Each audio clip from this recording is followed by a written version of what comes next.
اعوذ باللہ من الشیطان الرجیم بسم اللہ الرحمن الرحیم یا ایہا الناس انا خلقناکم من ذکر و انثی وجعلناکم شعوبا وقبائل لتعارفوا ان اکرمکم عند اللہ اتقاکم ان اللہ علیم خبیر۔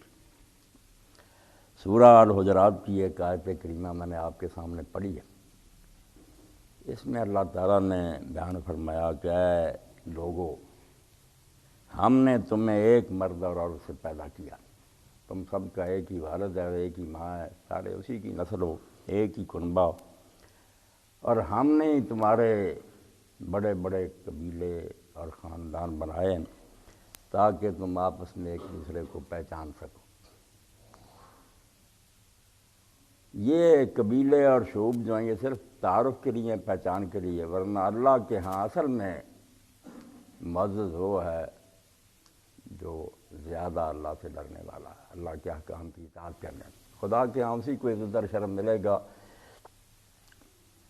ان اللہ علیم خبیر، اللہ تعالیٰ لوگوں کے حالات سے بالکل واقف ہے، جانتا ہے کون کیا عمل کر رہا،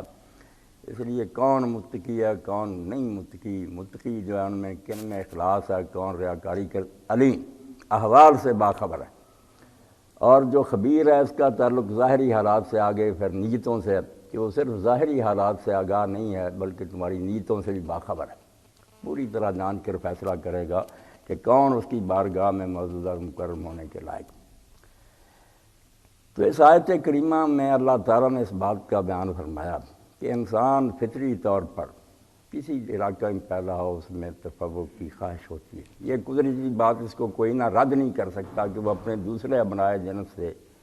اپنے دوسرے ساتھیوں سے بڑھنا چاہتا ہے ہر بات میں۔ اب اس کے لیے کچھ چیزیں تو ایسی ہیں جو اس کی اکتسابی ہیں، وہ خود کوشش کر کے ان کو حاصل کرتا، علم اس نے حاصل کیا، نیکی اور تقویٰ جو اپنے اندر پیدا کیا، یہ تو اس کا کمال ہے کہ اس نے محنت کی اور ایسا مرتبہ حاصل کیا جس کی وجہ سے وہ دوسروں سے آگے نکلا۔ اصل میں خوبی کی بات تو یہ ہے، اس میں تو انسان کو چاہیے دوسروں سے آگے نکلنے کی کوشش کرے، فخر غرور کے لیے نہیں، ویسے کہ میں دوسروں سے زیادہ السابقون السابقون میں بنے۔ اور ایک ہے کچھ چیزیں ہیں جو اختیاری نہیں، انسان کا اس میں کوئی دخل نہیں، اللہ کی طرف سے وہ بس غیر اختیاری طور پر اس کو مل گئی، کوئی خوبصورت پیدا ہو گیا، کوئی تندرست پیدا ہوا، دوسرا ناقص الخلق ہوا۔ اسی طرح کے قبیلے بھی ایسے ہیں، قرآن مجید ہے نا، میزان ہے، عدل ہے، جو فطری باتیں ان کو رد نہیں کرتا۔ یہ شریف اور وضیف کا فرق یقین جانے، یہ مسئلہ بڑا باریک ہے، کچھ لوگ اس پر چلے جاتے ہیں کہ سارے انسان برابر ہیں، اس لحاظ سے یقیناً برابر ہیں کہ حضرت آدم اور حوا کی اولاد ہے، یہ ٹھیک ہے بات، اور اللہ کی بارگاہ میں عزت پانے کے لیے اقتصادی محنت سے جو کام کریں گے نا لوگ، خود ہی تقویٰ اور پرہیزگاری، علم، اس سے ہی مرتبے پائیں گے۔ مگر اس کے ساتھ ساتھ یہ بھی حقیقت ہے کہ لوگوں میں جیسے خوبصورت ہونے میں یا یہ تندرست بیمار ہونے میں فرق ہے، اسی طرح شریف اور وضیع کا فرق بھی بالکل دین اس کو تسلیم کرتا ہے کہ کچھ قبیلے ایسے ہوتے ہیں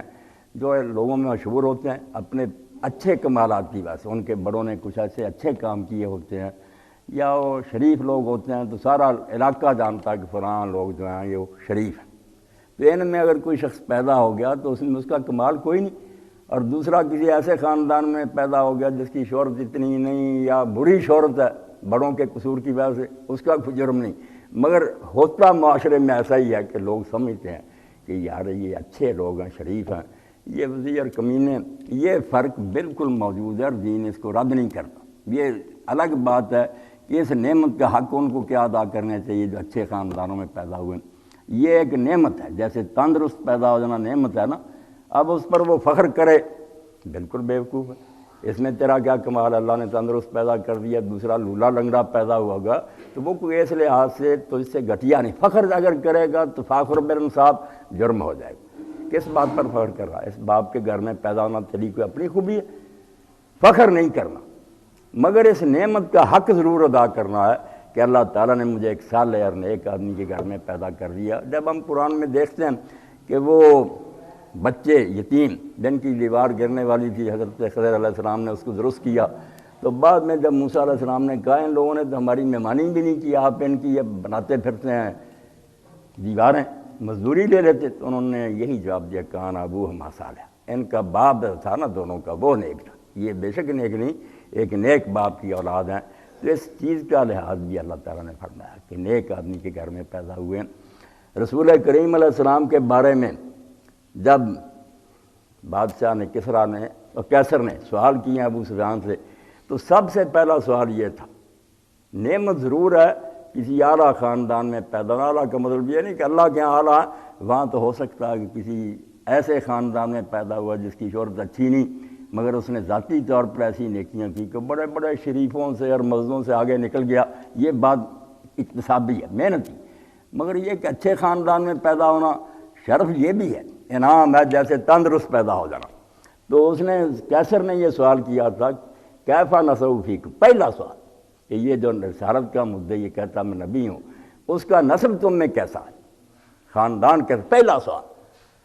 تو ابو سفیان نے جواب دیا انہ ذو نسب فینا۔ اب اس کی جو تنقیر ہے، دو زیریں آئیں نسب پر، اس پر ابن حجر لکھتے ہیں کہ یہ تعظیم کے لیے، بتانے کے لیے کہ اس کا خاندان ہم میں بڑا معزز ہے،